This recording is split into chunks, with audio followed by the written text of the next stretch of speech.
What's going on, guys? This is Erie Beer Bureau back at you with another beer review. I'm Pat. And I'm Maury. Today we have a local beer from Erie Brewing Company. This is one of their 3 fall seasonals. You got Johnny Rails, Heritage Alt, and this is their Fallenbock.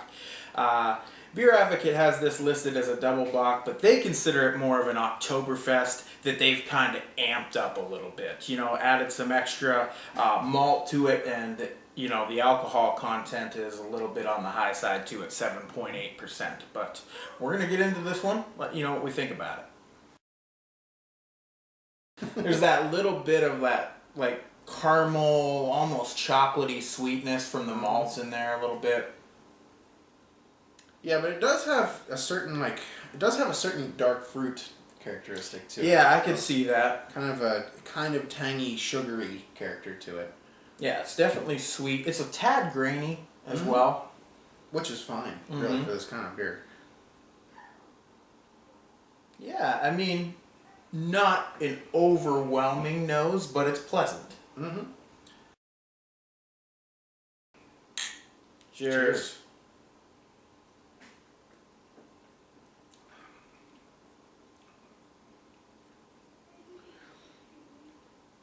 Well, you know, this is a tough beer to comment on because it's, you know, they call it they're one of an Oktoberfest kind of style, but it's not really an Oktoberfest on the taste. It has a lot of similar characteristics, but it's definitely darker, a little bit roastier, and way heavier than any real traditional Oktoberfest. Yeah. I'm getting all kinds of, you know, again, heavy, grainy malts on the taste. Yes, definitely. A little bit of sweetness and a little bit of roastiness. Yeah, and it almost has that chocolate flavor on the palate. It's not a deep, rich chocolate. It's more of that chocolate flavor that you would get from some nicely roasted malts. Mm-hmm. I have to say that there is a lingering fruitiness to this beer. It is a dark fruity, almost like not really a plum, but like a prune or a raisin almost. Yeah. Flavor on this, and it's kind of sticky, but it finishes dry.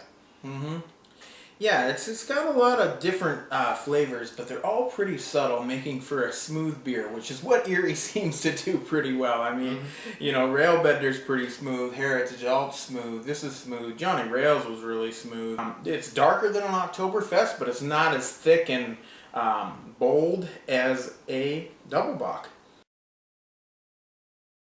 Like I said before, this is a tough beer to rate because you don't really know what to compare it to. There's not really a category for it. There's no Imperial Oktoberfest category, really. Yeah. You know, so it's kind of an experimental based, I'm going to say, on an Oktoberfest recipe. What it tries to do, I think it actually does pretty well. It is kind of a thicker, heartier, maltier Oktoberfest. In no way is it unpleasant. It's actually pretty tasty. All the flavors are pretty subtle, but it's a solid beer. I'm going to give it a 3.5 out of 5, above average. Alright, I'm going to give the Fallenbock from Erie Brewing a 3.5 as well. I was leaning towards 3.75 because I actually think as an Oktoberfest, it's pretty good. I mean, it's up there.